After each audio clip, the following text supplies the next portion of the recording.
piece that I wanted to throw out there, we've touched on management models, which is interesting. Okay. Think about the hierarchical control, the matrix management type stuff. Those were management models that were largely driven by fear. And Yes. and Jack Welch, who would fire 10% of his employees per year just because that was the way he was going to improve the effectiveness of the workforce. And so, and those types of leaders need that fear. So you get into that information hoarder. They need, if you look at Henry Ford II was a great example of an authoritarian leader. And anybody that was a young up and coming professional, he would clip their wings. Right. So he needed to keep them in their place because he was even fearful that there were constantly people trying to get him out of his position.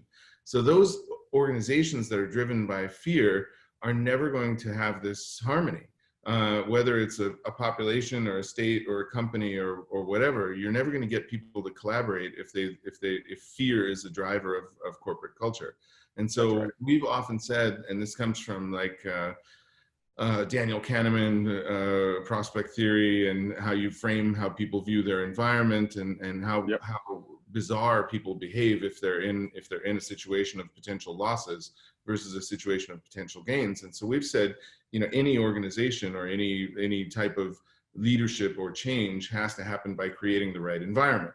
And so the environment has to be an environment where people aren't driven by fear, one. It needs to be an environment that's recognizing the achievements of people. And it also needs to be an environment that's considered to be fair and just, where people understand if they do the right things, they're going to be rewarded. Nobody's going to take advantage of them. And there aren't these kind of bad things happening around. How do we do that when everything right now is driven by fear? And people fear losing their life because of their skin color. That's a big motivator. Absolutely. And it makes people do strange things.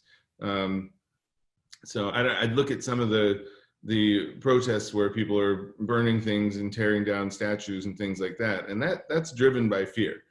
Most people would not find that kind of behavior, even themselves, acceptable in terms of the way it's happening. There are other ways to take the statues down. Right. No, and I think the way it's happening, it's putting them in danger as well. Right. So, and that kind of logic isn't coming through because they're in a sense of fear. So I think that's a great point. I don't know. I think you're right.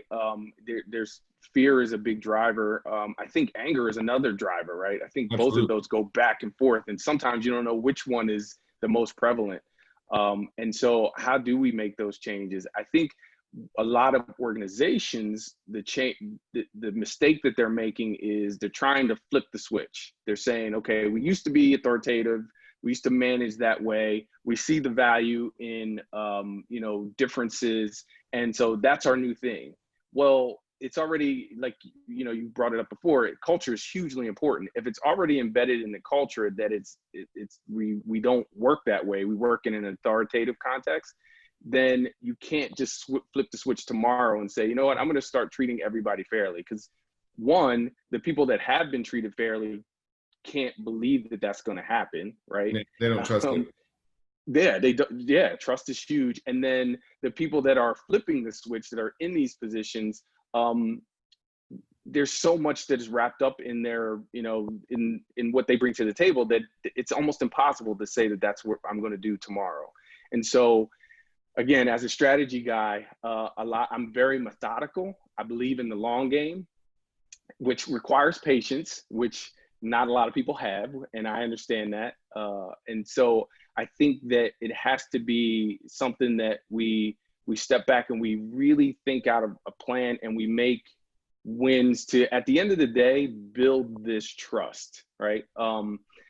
Right after George Floyd passed, I was killed. I shouldn't even say passed, was killed.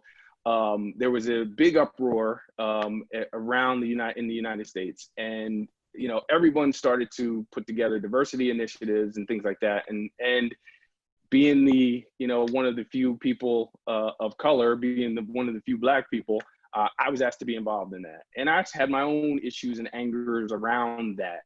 But what I did was I read Martin Luther King's letter from a Birmingham jail. Wow. And it is a unbelievable, 10-page letter that he writes, and he talks about this idea of changes. And one of the things that he talks about, I love the letter because people misconstrue what Martin Luther King was about. I think many people think he was, someone smacks you, you turn the other cheek, and he was that, but it's also pretty. He was very progressive, and he was angry, and he talks about the fact that I'm sitting here in this jail because people wanted to make change, but they said, let's slow down, let's do it, we'll get it done, just be patient. And I thought that really fascinating, because he says, yeah, the reason I'm doing this is because I was patient and nothing was happening. So I had to, we had to do these things. And so part of me, the strategic part of me, the manager part of me, it says methodical plan forward. But the other part of me says it can only move so slow. And I think building trust allows you to then be more methodical, right? If I trust what you've done thus far, then I say, okay, there's good faith that, you're going to continue to do things and we can continue to move forward. But if you just say, we're going to flip the switch or be patient and it'll be fine in, 6 months, a year, 2 years, 5 years, I need some stuff to show me along the way that that's going to be the case. Yeah.